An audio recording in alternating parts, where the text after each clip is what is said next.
Okay, so here in this video I'm going to teach you how to set up an account in onshape and some of the basics to get you started. So the first thing we're going to do is we're going to get to our onshape page. We're going to click create account. Okay, then we have some options here. We're going to go with the education account. So we're going to click create account. You're going to sign in with your information. Okay, first name, last name. I'll use this email since I've already got one. Otherwise, put that you are a student. Your school level would be K through 12. Okay. Your school name would be Ontario High School. School website would be ohs.cjuh. No, OHS School Loop. Let me see.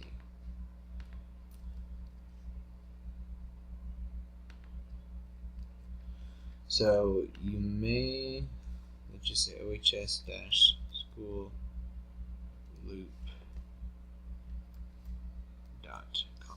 You might have to do this. Let's see. You might just want to get the page and copy it. Let's just try this. Let's go schoolloop.com. Let's see if it even matters. Okay. Ontario, California, United States. Select your graduation year, whatever year you graduate in. Okay, and say what you're using onshape for. So, learning CAD, whatever you want to say. A lot of these things you can just put whatever. Use it for classes. Agree. I'm not a robot. And then create account. Okay. And then here, you're going to have to activate it using your email. A step would just be to click activate your account. Okay. Make sure your password is something you won't forget, and whatever method you use for saving your passwords, use that. Make sure you don't lose your password. Just like I did right now. There we go. Okay, we're good. So now we're in. You can see all my files here, or at least things that I've opened. Not necessarily all these are my files. And the next thing you're going to do before we get started is under over here. You can click here. So let me drag over so you can see it better. So at the top right, you can see your name. You want to click my account. And under here, there's a whole bunch of settings. So we're going to go to preferences. And you can see options for units. Now, at the top we have language, then we have units. You'll see mine is set to millimeters. Yours may be set to centimeters or inches or feet potentially. What you need to do, let's say it's centimeters, inches, whatever, you need to click on this, change it to millimeters, and then click save units. Okay? From there, you're good to go. So the next thing I'm going to show you is how to create a basic file and how to navigate. Okay, so we're going to start with a basic object. I'm just going to draw a box.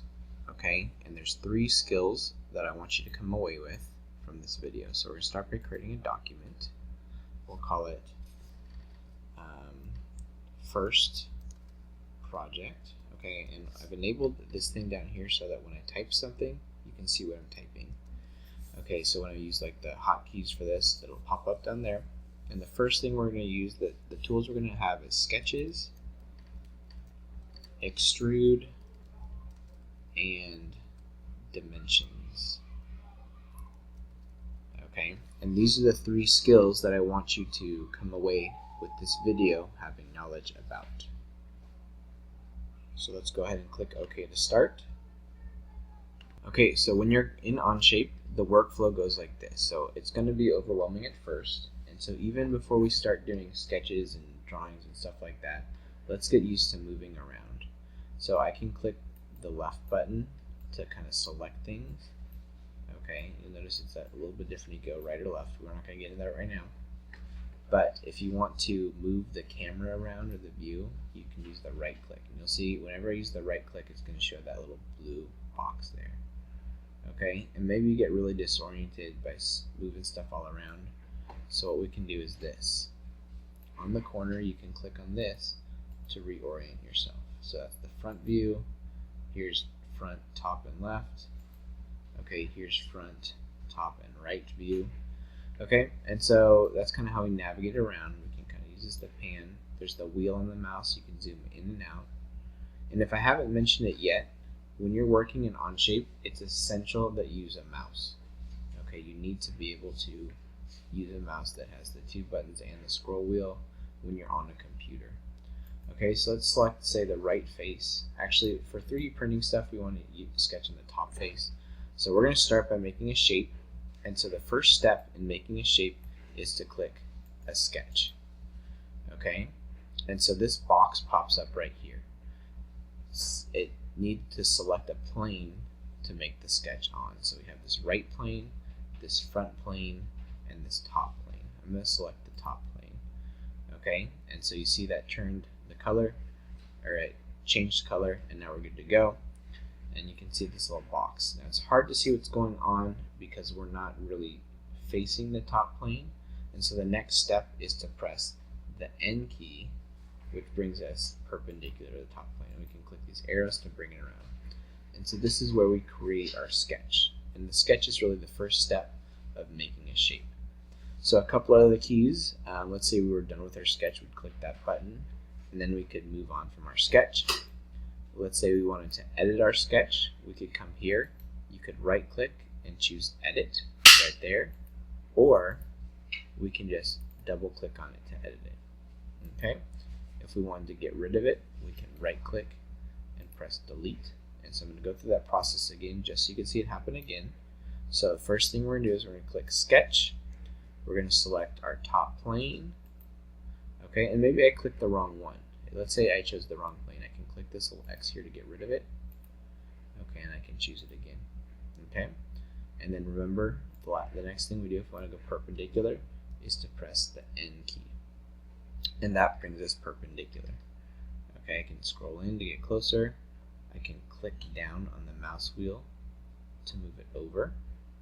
Okay, and so I'm going to make a box. So the first step is to make the profile of the box, which in this case is a rectangle.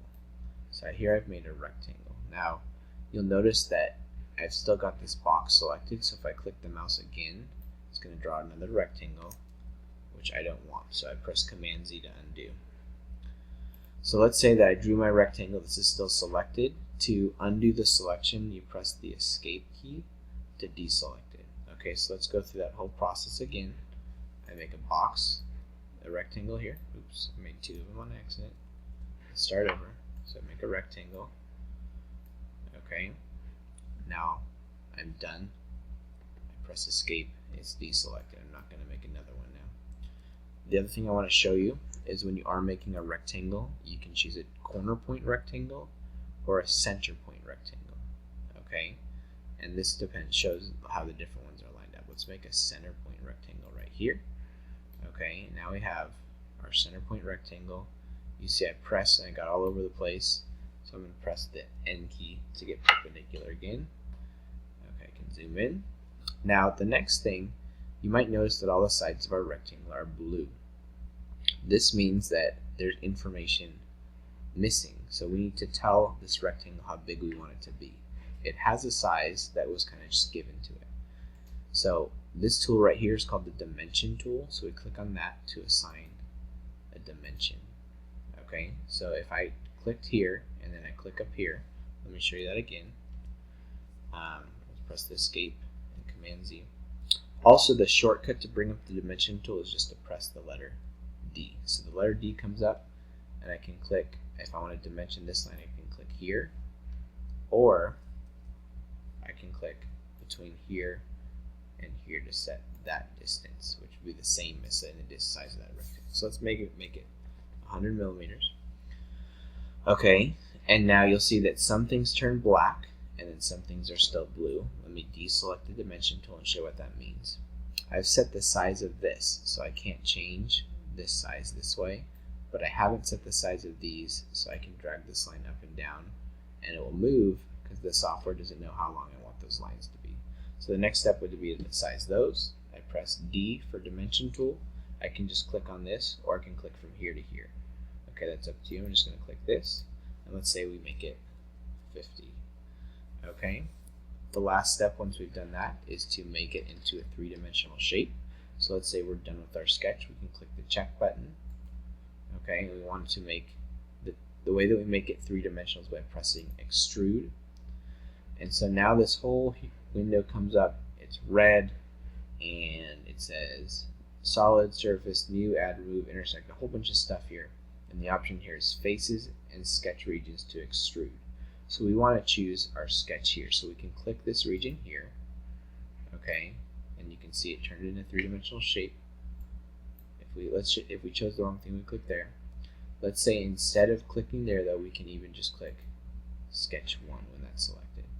Okay, I can now drag this in and out.